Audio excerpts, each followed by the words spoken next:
With humanity confronting the imminent danger of world destruction, will we succumb to the numbing slavery of the dark force, or rise to the challenge with our God-given spirit of compassion? As our hearts yearn to know our destiny, we turn to the clues and messages left by seers, saints and prophets of the past and present, as well as from the stars.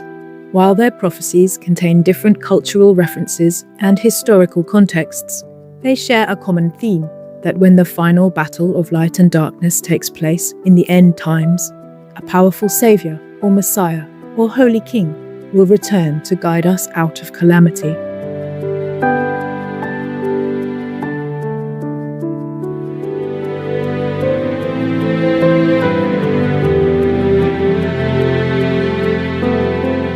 The question is, how do we recognize the Savior when he/she is here? And what is our role in this critical time of the earth? In our series, Awaken True Love with the Savior to Dissolve Calamity, we will compare different prophecies and find the answers together.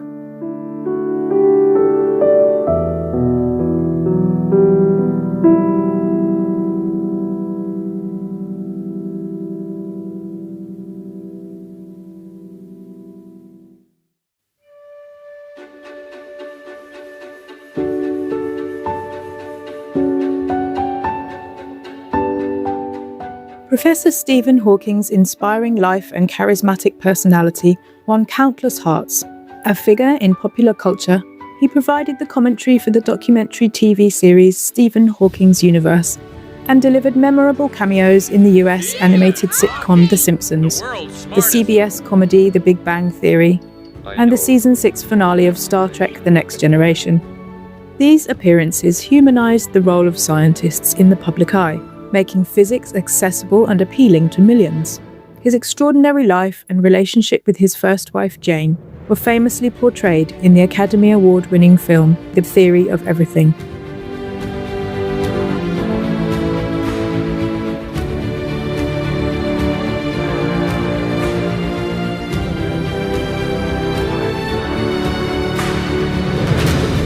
Professor Hawking is fondly remembered for his iconic voice, quick wit, and sense of humour.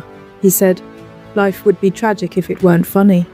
What's the most common misconception about your work? People think I'm a Simpsons character. The day that apple fell on my head was the most momentous day in the history of science. Not the apple story again. Don't feel bad, Lisa. Sometimes the smartest of us can be the most childish. Even you? No, not me. Never.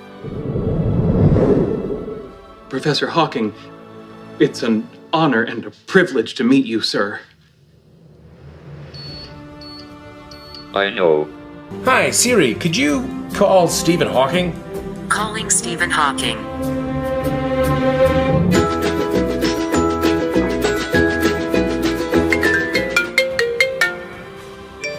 Hey, is this Stephen Hawking? This is Dr. Hawking. Oh, well, this is Mr. Rudd. Who? Office hours are 3 to 5 p.m. Professor Hawking was a visionary scientist. Some of his theories and predictions were only proven to be accurate years after his passing. For example, his black hole area theorem, developed in 1971, was not tested until recently, when the equipment was advanced enough to catch up. According to his theory, the boundary beyond which nothing can ever escape should never shrink. In other words, he predicted that the total event horizon area of a merged black hole cannot decrease and must be at least as large as the sum of the areas of its progenitor black holes. Recently, scientists witnessed one of the most powerful cosmic events ever recorded. A collision of two massive black holes, 1.3 billion light-years away. This event, named GW250114, sent ripples through the very fabric of space. These ripples, called gravitational waves, traveled across the universe and finally reached us here on Earth. Using the incredibly sensitive detectors at the Laser Interferometer Gravitational Wave Observatory, or LIGO researchers, were able to hear the collision. The vibrations were minuscule, smaller than a proton, but they held the key. By analyzing the data from these gravitational waves, scientists could reconstruct the entire event. They figured out the mass and spin of the two original black holes, and then measured the properties of the final, merged black hole.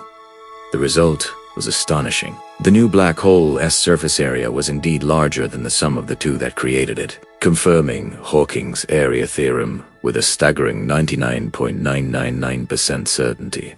In 1995, on the BBC Tomorrow's World programme, Professor Hawking predicted that by the year 2025, society would be drastically transformed by a worldwide internet, becoming closely interconnected and heavily digitized. However, this can also lead to potential instability. This prediction has proven to be highly accurate.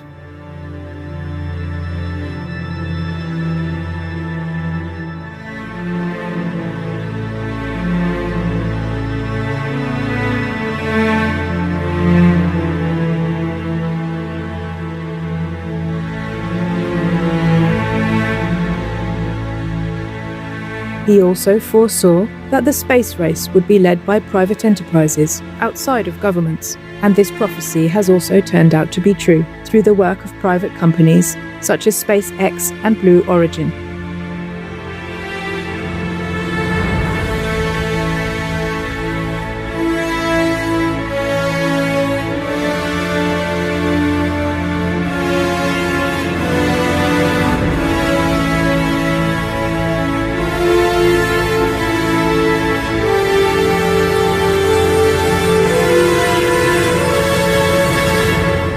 etc. Looking further ahead another 1,000 years, he expressed his deep concern for the future of humanity in his book, Brief Answers to Big Questions.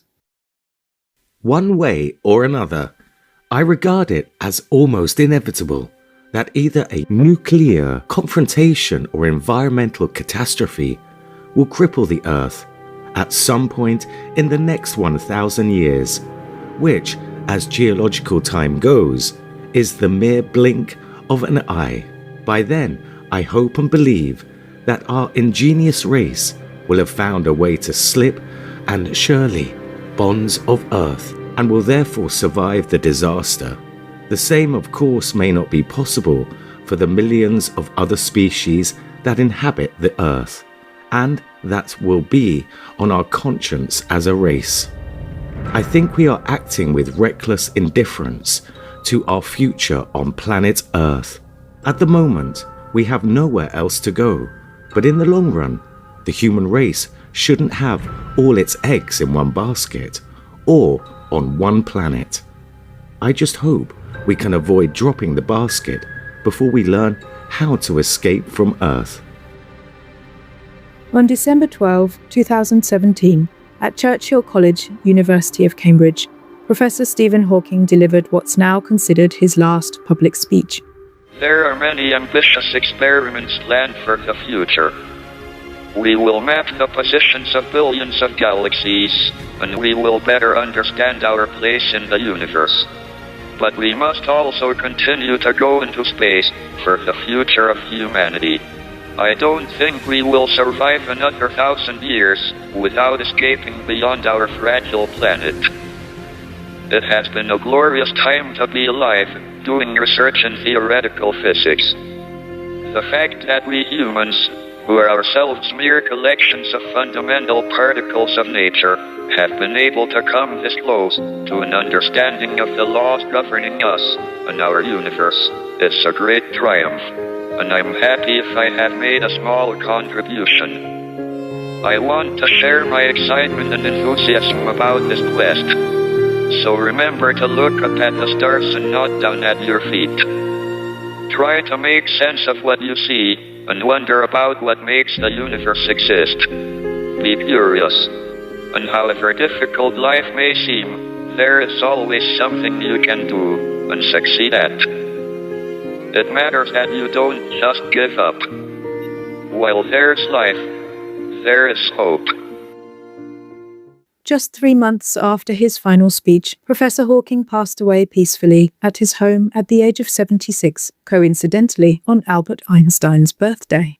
As a tribute to this beloved genius of our time, his voice was beamed into space. An antenna in central Spain will beam his voice, recording 3,500 light years away to the nearest black hole from Earth. The world-renowned music composer Vangelis, who is known for his musical masterpiece Chariots of Fire, has set Hawking's voice to an original piece of music. The 6.5-minute piece carries a message of hope and peace and will take a total of 35 minutes to reach space. One of the great revelations of the space age has been the perspective it has given humanity on ourselves. When we see the Earth from space, we see ourselves as a whole. We see the unity and not the divisions. It is such a simple image, with a compelling message: one planet, one human race. We are here together, and we need to live together with tolerance and respect. We must become global citizens. I have been enormously privileged, through my work, to be able to contribute to our understanding of the universe. But it would be an empty universe indeed, if it were not for the people I love, and who love me. We are all time travelers, journeying together into the future. But let us work together to make that future a place we want to visit. Be brave, be determined, overcome the odds. It can be done.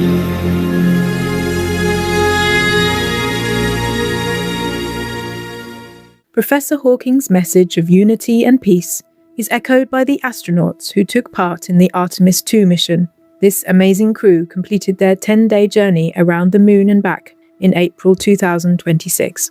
When I think about the four of us flying around the far side of the moon, coming around, seeing that Earth rise, taking images and video and sending them back to you, the feeling that I have inside is hope. I just imagine what that is going to be like. And we know that Artemis II is not the solution for humanity on planet Earth, but it is a contribution in the positive column. We hope that just for a moment that people will pause and say, wow, it's extraordinary when you look back upon the Earth with over 8 billion people. And you see this concrete example of what humanity can do, this extraordinary thing when we set big goals and we work together to achieve them. Yes, by working and living together in unity and harmony as one big global family, humans can overcome the global crisis facing us. We must enlarge our hearts in order to love all beings sharing this precious space called Earth with us and save our own home. Then our space exploration will not be a desperate measure for survival, as Professor Stephen Hawking has warned, but a fascinating adventure and journey of discovery. We'll then visit other planets not as refugees, but as ambassadors and guests to exchange culture, products, and laughter.